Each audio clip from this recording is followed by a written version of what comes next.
VP Sara Duterte, imposible umanong ma-impeach kahit na 3 impeachment complaint ang inihain. Kakapusin na umano sa oras ang Kongreso sa pagproseso ng impeachment laban kay VP Sara Duterte hanggang eleksyon sa susunod na taong 2025. Tutol din si Pangulong Ferdinand Marcos Jr. na may impeach sa Sara na makakasira lamang umano ng ekonomiya at hindi makakatulong sa mga Pilipino. Sinang-ayunan din ito ng malaking grupo ng Iglesia ni Cristo na suportado ang Vice Presidente. Magkakaroon pa nga sila ng nationwide rally laban sa mga magpapatalsik kay Sara Duterte. Sa isang segment naman ng veteranong newscaster sa Ted Filon, dito niya ay siniwalat paano na ang pagpapatalsik kay VP Sara Duterte at ano ang magiging impact nito sa kasalukuyang presidente kung hindi ito mapapa-impeach. Narito, panoorin natin ang buong video. Kapag sinabi po ng Committee on Justice na hindi ground yan for impeachment, patay tayong pataka. Pero huwag na ho tayo magpaka-ano pa dito, magpaka-tanga dito, di ba? So, how do you break away or... I am sorry, how do you escape? You cannot break away from that. Di ba? The conundrum, the problem, the situation that you created. Panahon ninyo sa Committee on Good Government, paano yung dikdik ninyo na impeachable offense ito? Paano yung pagkakamali ito? Na ground for impeachment ito? Ay may naghain ng impeachment based on the facts that you presented. Kung ako si Congresswoman Luistro, magpapaplansya pa ako ng buhok para pretty ako kung matuloy yung impeachment hearing. Pinag-usapan nila yung impeachment complaint ng fellowship parang, Mr. President, paano to? Paano tayo lulusot dito? Hindi pwedeng dito ituloy kasi kami naglabas ng mga ebidensya Para naman kami susunugin niyo sa sarili naming mantika. Hindi kami papayag niyan. Di ba? Paano tayo lulusot dito? Paano yun? Tuloy natin to. Na everybody happy. Natin to magpa-special session ka na, Mr. President. Kapag sumunod kay Pangulong Junior na walang impeachment, maiiwan sa ere ang komite at mga kongresista na nagpagamit daw at tumira because para to defeat the impeachment, kailangan ang findings na no substance. Paano yan? Galing sa inyo yung substance. Leaders ay kinausap po ng Presidente.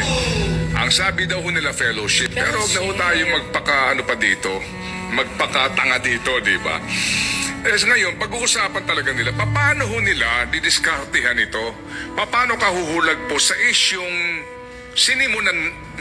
sinimulan naman ng Kamara? Okay. Ito po gagawin ko ito ng medyo episode and think about it. Pero ngayon pa lang po, mga kapatid, isipin po ninyo. Ang Kamara de Representante nag-imbestiga. Itabi mo yung Quadcom, Committee on Good Government. They investigated the Vice President tungkol po sa COA report. At ngayon mga kapatid, lumalalim ito ng lumalalim kasi po ang COA sinasabi na mga kapatid na meron nga sila mga nakita na mga deficiency o mga paglabag doon sa panuntunan. Although at the end of the day, hindi pa final yung committee report na yung pong findings ng COA kasi nga yung tempo'y available. O ibang usapan yun. Ngayon kasi, ang Kamara de Representante na kung saan po yung mga miyembro ng Committee on Good Government, girl, ay miyembro din ang iba dyan ng Committee on Justice na siyang didinig dito po sa impeachment complaint. Yan pong mga nandidiyan sa Committee on Good Government sa ilang mga panayam at mismo doon sa hearing sinasabi na ito po ay mga impeachable offense. Right? Yes. So ito hong mga ebidensyang ito, yung mga piatos na yan, yung mga hindi pagharap sa hearing na iyan, yung mga binabanggit po dito na sinasabing paggasta ng pera ho ng hindi ho maipaliwanag, etc. etc. Yan ngayon ang ground ng impeachment complaint, particularly nitong pangalawang impeachment complaint ng grupo pong ng 50 mga individual na inendorso po ng Makabayan Black. So kung ang kanilang hawak po na sinasabi mga grounds na ito ay hango doon sa Committee on Good Government Investigation na sinasabi mismo ng kanilang chairman na grounds for impeachment, at magkakaroon ka ngayon ng pagdinig sa Committee on Justice kapag sinabi po ng Committee on Justice na hindi ground yan for impeachment, patay tayong pataka. Magpakatotoo po tayo dito. Ha? So parang, di ba, ngayon, paano mo didiskartehan yan?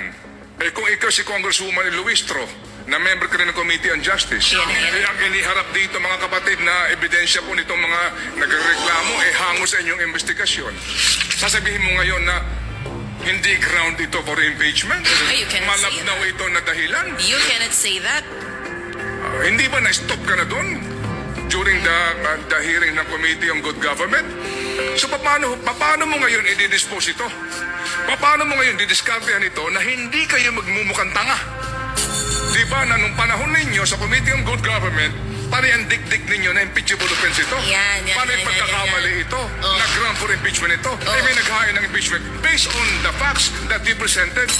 Kung ako si Congresswoman Luistro, magpapaplansya pa ako ng buhok para pretty ako kung matuloy yung impeachment hearing. Total, nagpabida na rin naman kayo dito sa mga hearing na ginawa ninyo nitong nakaraan sa komite. Eh, itoto nyo na dito. Naku, makikita ng tao kung gaano kayo kagagaling umusga dyan. Hindi ba? O, di ba? Oo, Di ba, girl? kailangan ko ano yung sinabi nila dito sa komite. Ah. Nung dinidikdik nila ang DepEd, si VP Sara, ang ibang kawani ng OVP, makita natin Sa Committee on sa Justice. Committee on Justice. Di po ba? Yan po yun eh. So, how do you break away or I am sorry, how do you baby. escape? You cannot break Diba? away from that. Di ba? The conundrum, the problem, the situation that you created. So, Committee on Justice hearing, at ang iniharap ng dalawang grupong ito ay ang pinagbasihan ay ang inyong ginawang hearing na sinasabi ninyo na, di ba? O, ang dami mong dapat ipaliwanag dito. Eh, ganito na ito, mga pagkakamali nito. And then all of a sudden, you will decide unfavorably on the merits or the cases presented to you during the Committee on Good Government hearing. Ang sabi nga dito ng isang taong matalino, my baby girl, ha? Oo, ang sabi nga dito, ha? Okay. Oo. Kapag sumunod kay Pangulong Junior na walang impeachment, maiiwan sa ere ang komite at mga kongresista na nagpagamit daw at tumira because para to defeat the impeachment, kailangan ang findings na no substance.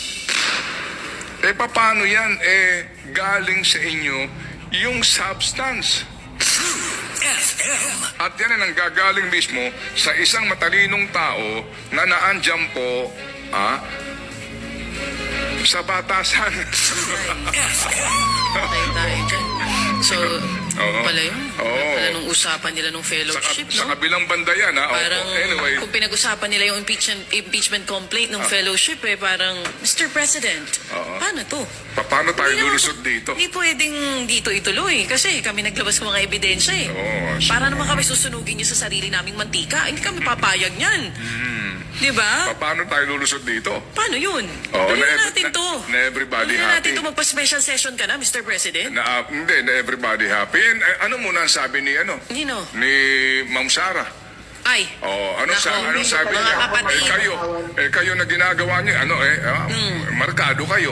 Eto na nga. Ano Nito, sabi niya? Ay, ang sabi niya, markado kayong lahat kay VP Sara. Bakit Kala ang sabi nyo, niya? Ang sabi kahit magpapasko, mapapatawad niya kayo? Anong sabi? Anong sabi niya? Well, it's all up to you Anong sabi niya? if you will be forgiving. Hindi lahat pare-pareho. There are some who can forgive quickly. May mga nagpapatawad ng mabilis. May mga nagpapatawad ng matagal. Pero naman, merong mga hindi nagpapatawad hanggang sa hukay. Ba? Yung sabi niya? Oh, kanina nasa balita natin. Oo, ito lang naman ang sabi ng iba. Ano sabi nung iba? Oo. O sige. Oo. Ngayon, paano kayo kakalas dyan sa sitwasyon na yan? Tandaan ninyo, kapag hindi naman daw na-impeach o hindi nyo mapaalis sa pwesto itong isang nakaupo na